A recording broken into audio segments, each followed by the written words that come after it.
Welcome back to the show, everybody. This is the Shankly Sessions, the Liverpool podcast we bring you each and every day nearly on the Dynamo Podcast Network. Head over to YouTube, smash that subscribe and bell notification button. Audio versions of the show are available through Spotify. This is your Liverpool versus Brighton player ratings. Joining me as always, my partner on the Shankly Sessions, Dino. Both of us struggling tonight. We're only back from a tough weekend in Liverpool where we were over at the game.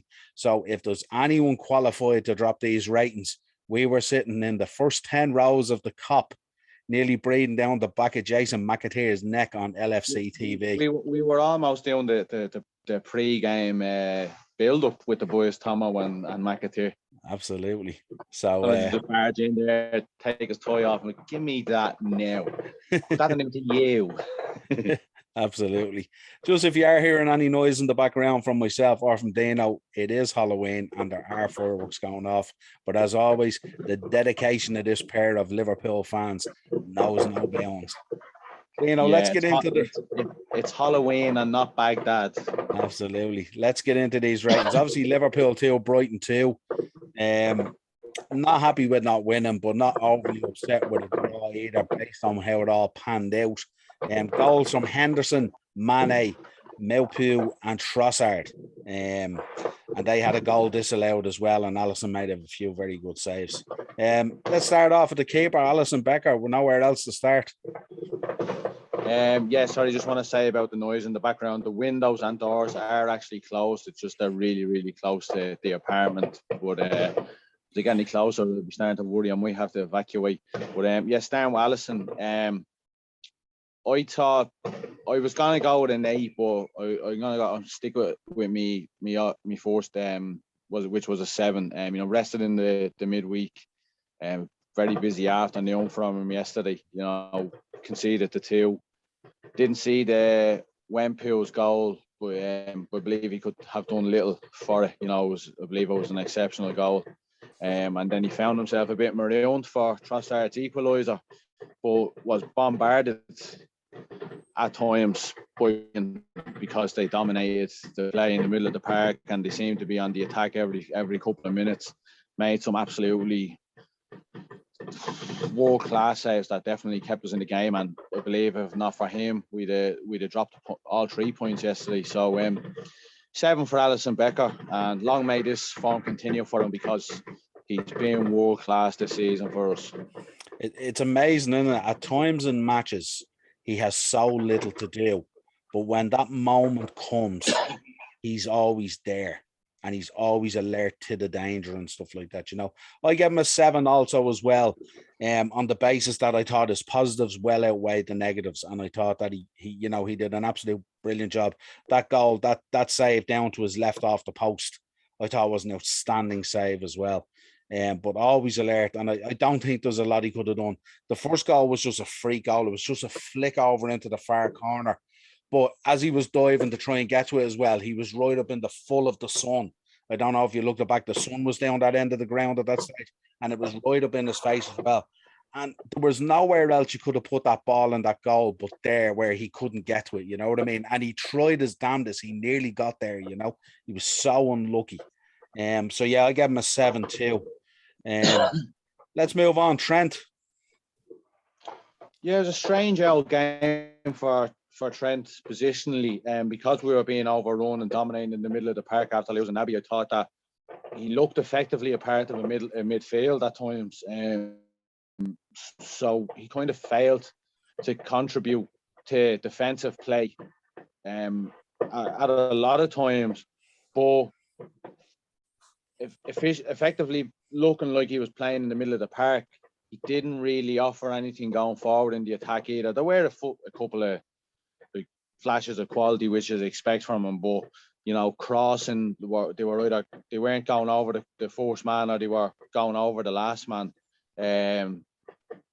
Not your typical Trent performance. So I'm going to go with a 5. People might think that I'm being a bit harsh, but the standards that Trent has set for himself, especially in the last few games, he was really, really below par. So a 5 for Trent from me. Yeah, I agreed with a 5 as well. I thought the link-up play with Curtis wasn't there. I thought the link-up play with Salah wasn't there. And I thought for the set piece as well, the free kick, I thought it looked like it was the first time that they ever tried it. And to be in a position like that where you have an opportunity to maybe turn it around and sneak the 3 points and stuff like that, you got to be clinical if you're going to try that stuff. You know what I mean? So I just thought he was in and out of the game an awful lot. I know when he's on the ball, he tries hard and he's constantly pushing and stuff like that. But at his, as you said, at his own level, you know what I mean? That was a poor performance yesterday, which is going to be a common theme going down through these ratings today, I would imagine. Let's move on. Konate. Strange one for Konate. You know, not everybody was at that level either last week against Man United. I know we played well, but Man United were really, really awful, you know what I mean? So everybody kind of got bumped up a 0.5 or a 1 in the ratings after the United game, just based on the fact that we just trashed our most hated rivals in their backyard, their own backyard. Yeah. I was surprised to see Konate starting. I wasn't calling for Klopp's head thinking that's a stupid decision. He done a job last week, but I was surprised I'm starting yesterday thinking that Joel had to come back in. Joel's calmness and that steel. Everyone talks about how great Virgil van Dijk is. I think Virgil's at his best when Joel Matip is beside him. I just think when Joel Matip is there, he's so underrated. He reminds me of Steve Finnan. You know, he just does that work, you know what I mean? But because Virgil van Dijk is Virgil van Dijk, he'll get the plaudits, he'll get the credit. Virgil was outstanding. Virgil is back, blah, blah, blah, X, Y, and Z. I just thought Joel Matip, we could have done with his style there, his presence with Fabinho not being in the team. I just think you have to have your best centre-half pairing playing centre-half when you're missing Fabinho in the middle of the park. In saying that, you know, I'm not going to be overly critical of Konate. I just think that the whole back line didn't perform yesterday. He looked confused at times. He was caught out of position with Virgil for their equaliser. So there's a decision for Jurgen to make. Me personally, he doesn't start on Wednesday. He can start on Wednesday, regardless of the situation that we're in with 3 wins out of 3. I think it's Virgil van Dijk and Joel Matip against Atletico Madrid. I think it has to be. And then pending injuries, they both have to start against West Ham next weekend. So Konate, I'm going to go with a 6. I gave him a 6 also, but I'd a slightly different breakdown because I know between himself and Joe and Joe Gomez, they're trying to figure out who's the number 1A or number 2, if you like, because obviously Virgil is generally in there. He's regarded as a number 1. Who's his partner? Yeah, so they're trying to figure out who his partner is. Matip at times when he's come in has been outstanding. At times he's been a little bit exposed. We know with Joe at times he can be a little bit rusty. He's coming back off that injury and stuff like that. We seen him in the AC Milan game where at times he looked really, really good. He grew into the game, but was kind of rusty starting off in it. And with Konate, they're still trying to figure out this monster of a man. And we seen him firsthand yesterday. We were 10 rows away from him and we seen exactly how he played. But I thought at times his play looked a little bit negative at times. But I think a lot of it was the job that Brighton did in terms of man marking us and closing us down and killing those spaces. So every time the ball came from Virgil to Konate, every time he looked to go to that side, there was kind of no one there or no one available, and he had to check back in again. And I know it frustrated the hell out of me and you when we were standing on the cop yesterday. We were looking at it going, just play the ball forward and be positive and stuff like that. But then when you went back and we looked at it, it was kind of like every time he picked up the ball, there wasn't really an option for him. And he had to check back in again, back to Virgil, back to Robo, back across. And then we thought this, and this was driving you mad, I know, yesterday on the cop, all this sideways passing and all. You were livid at it. But I gave him a 6 as well. But I don't think necessarily it was all his own doing. I think at times, okay, there was a little bit of naivety, but I think at times when he had the ball and he looked up, there just wasn't that option there for him to do it. But then I didn't see him doing some of those forward runs that he does as well. It's kind of like what Joel does, you know, where they do those positive forward runs and then you might draw some Brighton players on you and that might create the space. I thought he was playing in a kind of a comfort zone, you know?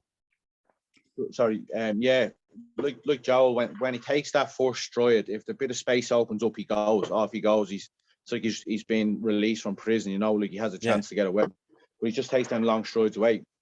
I'm glad you brought that up regarding the side-to-side passing. last 10 minutes, you know what I mean, that the fans, you could sense that there was real frustration in the ground. Yeah. You could feel it in every corner of the ground. Everybody was losing patience, and every time Allison was very slow as well. Like there was, you know, so often before, if Mo was on the break, he just get rid of it. He was allowing them to reset. I don't know whether you noticed this. Every time we got the ball in Allison's hands, the fans were obviously calling for the long distribution to get an attack going. And he was almost taking 2 or 3 seconds longer and letting them reset. So they always had it covered. But the side-to-side passing for me, Trent would get the ball out far right and Robbo would get out far left.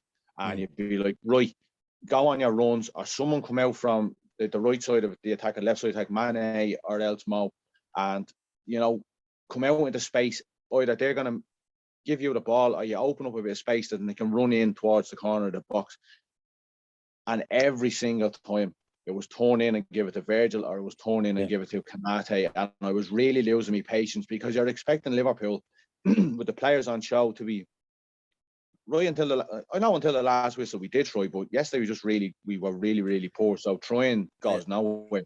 But you'd expect with the talent on show that you're going into the last 10, 5 stoppage time, and you're thinking, right, there's one chance going to come, and it was just side to side, slow, lethargic, nothing to open up. Even at times when we got into, you know, some good positions down the left-hand side, we gave the ball up cheaply, or they were clever in the way they got a throw in and stuff like that. So I just thought, I think, like, I can't even remember. We're going to get on to Virgil now next for his rating, but I don't even remember him once hitting a diagonal ball to Mo in the whole game. And that was a credit to Brighton, how well organised they were and how quick they were to get back into shape. Even when they were up around us, how quickly they fell back into formation and how slow we were. Even Allison, how many times did Allison get frustrated yesterday when he wanted to release the ball and there was nothing on for him? Nothing. You know, so very frustrating. They had Mo sewed up. The first 5 minutes, Mo was typical Mo, and then they knew what was going on every time he was getting the ball. So they hadn't even got that option to bomb it into Mo's feet, like with a Virgil diagonal pass. It was everything was just every door was closed. Yeah, absolutely. Let's get on to Big Virgil. Obviously a joy to watch when he's in full flight. You know, he's a joy to watch when he's doing things how we expect him to be. But when the team doesn't perform, and he kind of has, again, like Trent, like Robbo, like all of them, you know, a day where he's not at his 10 out of 10 best. It really shows. Wasn't his best game at all. So often that Colossus presence at the back looked to Leo's patience a lot, with the mess that was in front of him and how everything was just breaking down, that they were cutting off everything. Struggled to marshal the line as well. You know, Kanate is coming into the team. You're expecting Virgil to kind of command him through the game. They kind of got caught out a couple of times amongst themselves. But look, I'm not going to be overly critical. So many times he's been the man at the back, you know, more than so many times. Always being that presence there that we could always rely on. Had a game that wasn't at his standards yesterday. So I'm going to go with a 6 for Virgil. Yeah, I gave him a 6 too. I just felt throughout the whole day, or most of the day, I just thought he was just frustrated at the way the play was going. That normally the distribution would be so quick into midfield and then out to the flanks and stuff like that. But he found himself having to go back across the Robbo, back into him, back across the Kanate. We spent so much time with the ball at the back yesterday. It must have felt so negative to him. And it was like he had to really put in the shift. He really had to break a sweat yesterday, because he was trying to formulate something or get something going, but he just couldn't get it going at all. And it was just a frustrating day all around. And again, I have to say hats off to Brighton as well in the way that they frustrated. So I'll give it a 6. Let's get on to Robbo. This is a man who's generated a bit of conversation these days. Hasn't been at his brilliant best really all season. Does not lack energy, always gives 100% of whatever his 100% on the day is. He's the guy who normally comes off the pitch, probably sweating the most, puts in the mileage and everything else. But he just hasn't been himself. Sure, he hasn't. He hasn't been the Robbo that we know again at that level. No, hasn't had a break at all. I know there's a lot of players that have come into this season without a break from the Euros and stuff like that, international breaks, but we talked about Robbo coming towards the end of the last season, saying that like either Samiska steps up, you know, and there's someone there that we can give a game and kind of be confident in, or else there's no one there to come in at the left. And regardless of how good or bad Robbo is playing, he'll always be playing. So there's no one there to push him onto the next level. Samiskas has come into the team this year and has been reliable. You know, he's got a couple of assists, or 3 assists. You know, hasn't shirked from the challenge. He's been given a chance. A lot of us thought he was leaving in the summer. He's been given a chance and he's taken it with both hands. I just think that this is one guy. When I got into the taxi in the airport, your man seeing the Liverpool bag. We at the game, yes. I asked him what he thought watching that on TV, and the first words he said to me was, Andy Robertson needs a break out of the team. Typical all-round display from him yesterday, you know what I mean? He snaps and he gnaws at the attackers. You know, you expect nothing less, but his enthusiasm looked to get the better of him yesterday. Gaps were opening up a lot for the visitors. Seems to be another one who's suffering confidence-wise if he's not having a good game now. He makes them marauding runs up the other end of the pitch. And so often this season, it's not paid off and he's sluggish to get back. Then I thought when Lamptey came on, he was really, really opened up. I thought they just unleashed Lamptey at the right time. They knew Robbo wasn't having as good a game as possible. So I'm going to go with a 6 for Robbo as well. But I'm also going to say that I know if he gets a break from the team, I know what we'll expect when he comes back. He'll know that we won't be placing the team back. I think he'll know in his mind as well that he probably does need a break. So yeah, a 6. But look, we've Samiskas there. You know, he's worthy of a chance now in a big game. So yeah, 6 for Robbo. And look, I'm not going to be overly critical of him. A lot of people are talking about him needing a break, so I think now is the time. Yeah, absolutely. Be no harm, and I think it would do him the world good, especially going into an international break as well, because you know he plays for Scotland all the time. You know what I mean? He's never out of that Scottish setup. But I just think at times his enthusiasm, he wants to be this hard, nasty type of player and get stuck in, and we love him for it. You seen it even last weekend United when he's up in Ronaldo's face and all over the Curtis Jones thing, getting stuck into lads. But I think sometimes in play, he's a bit overzealous with that kind of stuff, and he just at times he's just a little bit off the pace of the game, and it causes free kicks and stuff like that, which causes problems and stuff like that. Wonderful player and stuff like that. We know how good he is, but again, we're talking levels. And I just felt in a number of games this season already, he's just been a little bit exposed and not being at the level that he's used to being at. And that's also getting us well. Let's get on to the captain, Jordan Henderson. Yeah, I thought it was a typical Jordan Henderson performance, just work ethic alone, you know, regardless of having a good or a bad game. He always sets an example, you know, he won't stop until the final whistle goes. Even if he knows he's not at the standard that he'd expect on himself. I'd say there's no one puts more pressure on Jordan Henderson to perform than Jordan Henderson himself. So like if the fans are critical of him, I'm sure that he's the type of player that I think that if he thinks the fans aren't happy with his performance, I don't think he'll take it personally, but it will affect him. And he'll know that he needs to get back to the captain of Liverpool Football Club and be putting in what we'd expect from him. The one thing I will say, though, he's not a number 6. So when you take Jordan Henderson now, when Jurgen Klopp decided to try Fabinho in that role and play Henderson a bit further up, it's been a pleasure to watch. It's been outstanding. It's been integral to what we've achieved under Jurgen Klopp. So when you put him into a number 6, it's not his role. He hasn't played there. Maybe the odd game here or there, but he hasn't played there in nearly 18 months, 2 years. And I just think that I was telling yesterday that when Naby went off, he had to carry the other 2 boys in the game as well. And I just think the days of Jordan Henderson carrying players through games, you know, they're not in his legs anymore. You know, he's had a few injuries recently as well, and I just thought, you know, it's more down to my annoyance of Ox coming in and not taking his chance and Curtis not performing, that you lose Jordan Henderson in the middle of the park then, and it was very telling yesterday. The middle of the park for Liverpool was non-existent. So I'm going to go with a 6 for Jordan Henderson, but we know once Fabinho comes back in, we know what we're going to get. Yeah, I think I went for a 6 as well. I said there was no lack of energy out of Jordan as always. He always gives 100%. But I think, and he took his goal lovely as well, in fairness. But I think if you have to play that Fabinho role and that sitting role where you're shadowing the back four, I think you can't vacate that space. And I think at times yesterday, because we were pushing forward and because Jordan was trying to do so much work and because Ox was getting caught in position and Curtis was losing the ball and stuff like that, it was coming at him like hellfire, really. And when you have a guy like Bazuma coming at you, you're going to know about it because this guy is a proper box-to-box midfielder and he's a powerhouse. And he did. And he absolutely bossed that midfield yesterday. And our midfield was so passive at times. And I just think it left that gap between midfield and the back four, which exposed them.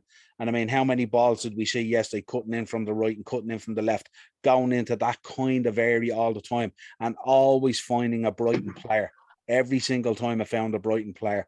And that's why I gave Jordan a 6. But no doubt the captain will bounce back from that performance. And, next week, Wednesday or whatever it is, we'll be giving him a 7 or an 8. There's no doubt about it.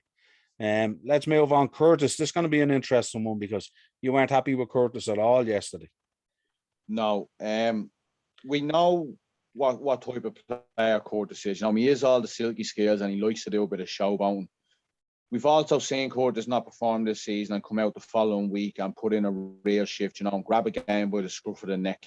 Another player who I thought going into yesterday, we knew he was going to start. Let's be real. You're thinking before the game with Jordan there and Naby there, and there's a real opportunity for Curtis because we had the defensive qualities of Henderson and Keita. We could see what Curtis was all about, and I just thought the game passed him by. At the start of the game, he's bullish. He's usually like that at the start of games.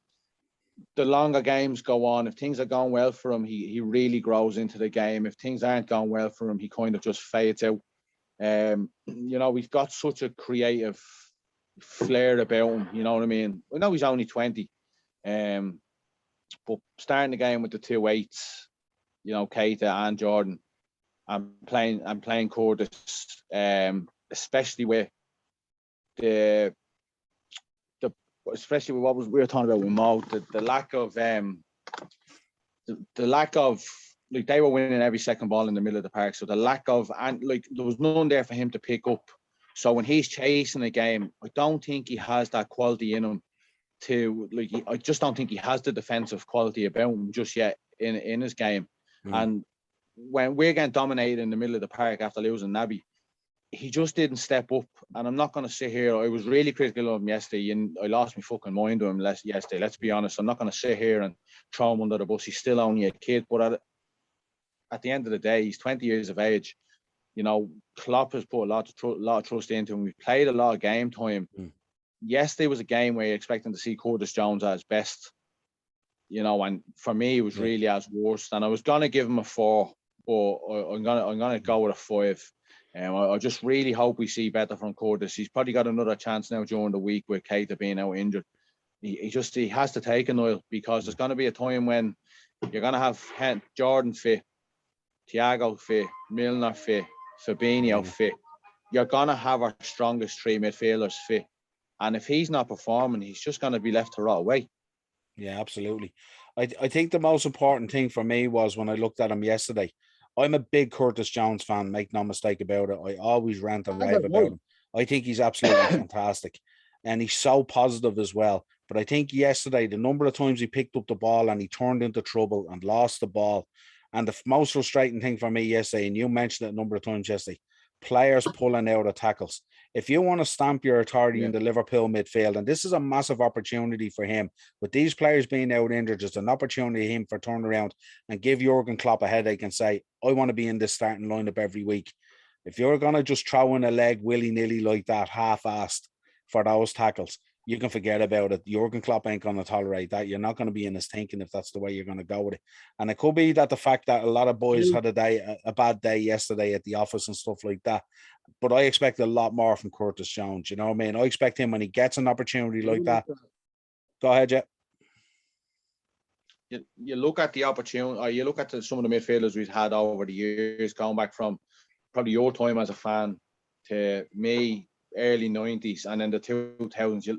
I'll just name 5 or 6 off the top of my head. But like I said, me and a guy were taught in the stand, we were talking about Julian Dix in the middle of the park for Liverpool. Like tough, hard as nails bastard. Would upend you, would tackle his nanny if it meant Liverpool would win. Didi Hamann, Steven Gerrard, Danny Murphy even.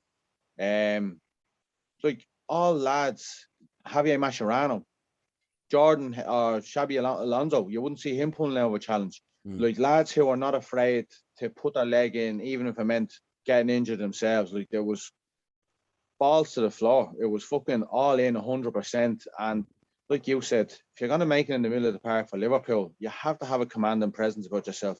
You have to be going in, knowing how to win the ball, but leave impact on the opposition player. I'm not talking about following in, putting one foot on the ball and putting the other leg into his fucking neck. I'm talking about a good old-fashioned 50-50 hard tackle where you upend your man, he gets up, he's fine, he dusts himself off, but you've won the ball and we're on the attack.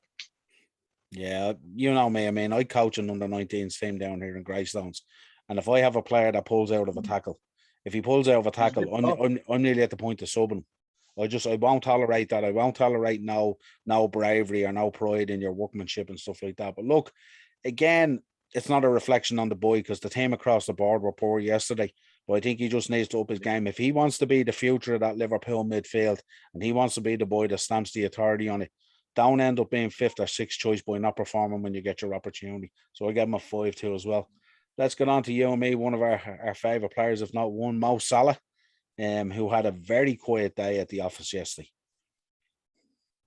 Well, I put that down to credit to your man Cucurella. I thought he was outstanding yesterday. Yeah. I thought he nullified Mo. How many? You look at the players Mo Salah has played against in the last, since he signed for Liverpool, both in Europe, the Premier League. Like this guy Cucurella, he just turned up yesterday. First 10, 15 minutes, it was typical Mo. He was getting the ball down the right, doing that little shimmy, turn in on his left. He got the assist for Jordan's goal. I know it was only like a little pullback. Still, it's another assist on the board. Yeah. And I just thought probably after around 15, 20 minutes, I just thought your man Cucurella was absolutely outstanding. Really nullified Mo. There was no service to Mo at all. Your man just seemed to cut him off at every chance. So it's not down to Mo. If Mo's not getting service, but you know, the right back or the left back, whatever side Mo was playing on is really, really turned up. And Mo was put in 2 games, Atletico Madrid, not Atletico Madrid, Watford and Man City. He showed that he can put some of the best defenders in the world on their arse, send them to get a fucking halal meal for them, and come back when you're ready. And I just thought Cucurella turned up yesterday. Probably another player who's looking at Liverpool's left back position. You know what I mean? And saying to himself, you know, if I can put myself in the shop window, or could be looking at the situation of Man United, you know, like you're playing against Liverpool. Everyone's watching Liverpool at the moment. So if you put in a shift, you had Bissouma, or Bissouma, you had Trossard, you had Lamptey yesterday. But Cucurella was outstanding yesterday. Thought he really, really nullified Mo. I thought he wasn't afraid of the challenge. You know, we could have went out yesterday. Mo could have got another hat-trick. Your man could have been whipped off after 65, 70 minutes and hit the showers there, pal. It just wasn't your day today, but I thought he was outstanding. And in the form that Mo Salah's in, if you're nullifying him at the moment, you're a quality player. Yeah. But Mo getting the assist as well, I thought he was unlucky with the offside as well. Typical run. He always knows when to make that run. He just obviously made it a bit quicker yesterday. Than usual, a bit earlier than usual yesterday, you know, when around the keeper and puts the ball into the net. But yeah, just wasn't his day. Didn't get that goal to equal Jamie Vardy's 11 consecutive goals, but you know, still being a hero this season. And you know, it's only 1 game. I think he'll be back to business now on Wednesday and probably against West Ham next week. But I'm gonna go with a 6 for Mo. I know we got the assist and he was lucky with the offside, but it just wasn't Mo's day yesterday. He wasn't getting the service he needs up top, and Cucurella was outstanding. But I think a 6 is fair enough on Mo. Yeah, I give him a 6 as well. I thought the only thing that frustrated me a little bit yesterday is a couple of times he broke in from the right-hand side in the first half, and I thought he could have been a little bit more selfish than trying to play lads in, Yeah, because this season we know his assists are through the roof as well as his goals. But I think at times when he breaks in there, he's so clever in the way he does things. He could put the ball away even near post beating keepers and stuff like that. And I thought yesterday a couple of times when he broke into the box from that side, I thought he could have been just a bit more selfish and we might have got a bit more reward for it, you know. But yeah, 6 for Mo, probably the worst rating he'll get this season in a game, hopefully. but he'll definitely bounce back. Let's move on. Sadio. Yeah, left out the United game and the Preston game. Back in the side and usual determined Sadio. Always determined to impress whenever he's on the pitch. Always shows his frustration when things aren't going his way. Thought it was an all-round excellent performance from Sadio. Usual bully on the left flank for Liverpool. Can't really fault him for anything. Again, like Mo, wasn't really much service. Got the second goal. And then after that, the team was just overawed by Brighton. You know, this isn't down to, you know, we've criticised 3 or 4 players for not performing yesterday. I thought Sadio done all right yesterday. Out of the front 3, I thought he was the most lively one. Yeah. I'm gonna surprise a few people with this, so I'm gonna give him a 7.5. I was gonna give him an 8. I'm gonna go with a 7.5. I just thought it was a typical Sadio performance. You know, he's that bully on the left side, and I thought he had that energy. He's always running around looking for something. He knows that people always talk about Mo Salah. He knows he can be on that level as well. So that's why every single game, especially with the way Mo started the season, he wants to be talked about like Mo Salah, and that's why you never get anything less. Yeah, I gave him an 8. And there was a shout there for man of the match. I could give it to him or I could give it to Becker. Because I thought Allison was outstanding in nets as well. But I kind of went with Sadio because I thought his work rate yesterday was unbelievable. I thought he nearly played in every position at one stage. And even when he was tracking back defensively and trying to cut out some of those crosses and stuff like that, I thought his workmanship was really good, you know. And again, unlucky, I think, for that third goal. You know, I looked at that one with the handball, and yeah, it is a handball and stuff like that. But I was thinking to myself, if that happened in the middle of the park, wouldn't you be playing on? It wouldn't be a free kick.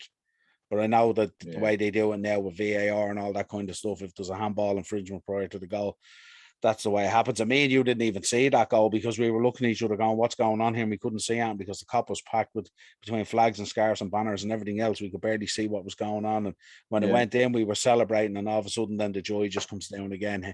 The way VAR kind of kills everything. Thought the referee yesterday was poor as well. So just throw that in there as well. Yeah, definitely. I said that to a couple of people in the sand, and he takes so much great pleasure in watching Liverpool dropping points. It's known over the years. He never. You find me a game where Mike Dean has, you know, you don't want him to come in and be blatant handball in the box and giving us the goal anyway, or Mo offside, but giving us the goal anyway, overruling the fucking VAR and saying no, it's a goal. You want down the middle. You know what I mean? Yeah. There's a fine margin on, you know, winning Premier League titles, especially with the quality that's in it now. I know we ran away for a couple of months, but over the years, there's fine margins that league titles are decided on, and just the quality of ref, and especially with him, it's been talked about over the years. You know, I'm not going to get into it. I'm just agreeing with you. I thought he was really poor yesterday, and I thought there was a couple of handball decisions that weren't even checked. You know what I mean? The obvious, Mo Salah was offside, and Sadio Mane was a handball, but you know, you want the referees to be at a level as high as the football on the pitches. You know what I mean? Yeah. Fine margin, and it's very annoying. My most disappointing with him was in the middle of the park when we put in a few really good tackles that were really good tackles, and he was blown up for them, you know, that I thought were proper football and tackles, you know what I mean? But yeah, Sadio, we'll move on. Roberto Firmino. Heartbreaking as it seems. When Bobby doesn't perform, it's soul destroyed. Hasn't been his best this season. Sloppy touches, overhead passes, running into dead ends. his stats this season are very flattering, in my opinion. The hat-trick against Watford wasn't his greatest performance at all, but gets a hat-trick and the plaudits are given his way. Thought yesterday there was no service to the front three, but you expect that bit of magic out of Bobby when he has the ball at his feet, and so often he just lost the ball or he overhit the pass or it was a sloppy touch. I've seen a couple of people giving him sevens, but for me, Bobby, I was gonna go 5, but because it's Bobby and he's my favourite player, I'm gonna go with a 6. Not his best day in a Liverpool shirt. Could deal with a breakout of team, and as I said before we came on, I'd like to see a run of games with Mo, Sadio, and Diogo now. Starting Wednesday night, maybe just a Wednesday and the West Ham game, pending on injuries and everyone staying fit. Yeah. But before the international break, let's see what they can do. Bobby will know that standards haven't been where they need to be, so won't do him any harm to be left out, given a rest, and you get that hunger and passion back to go out and reclaim your position and show what we know you can do. Yeah, I gave him a 5 because I think he was continually trying to influence the game, but he couldn't because he had to drop so deep at times. And I think a number of times he was bullied out of the game and caught in possession, and he was looking to the referee constantly for protection. But it was just the Brighton players just bullied him out of the game and took the ball off, and they didn't give him any space as soon as he picked up the ball and stuff like that. And I think with Bobby, it's a kind of a weird one with Bobby. We love him so much and he's so talented and stuff like that. But it's like when he shows up, he's absolutely world class on levels. And when he doesn't show up, like he's either ever an 8 or he's a 5. But there's nowhere, he won't give you that consistent 7 all the time. So his performances at times just tend to drop off.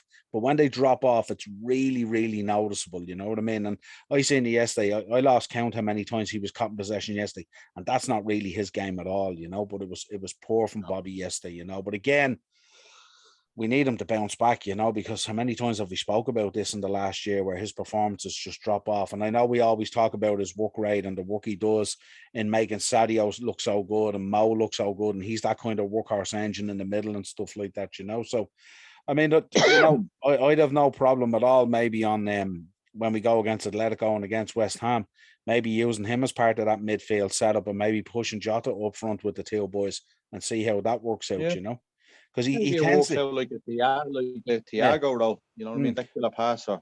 Yeah, because he tends to like dropping deep and picking up the ball and moving from that deep area. So why not put him there in the beginning, So it might be something that might be worth looking at, especially at a time now where we are a bit light on midfield and the midfield option that we have there at the moment aren't performing.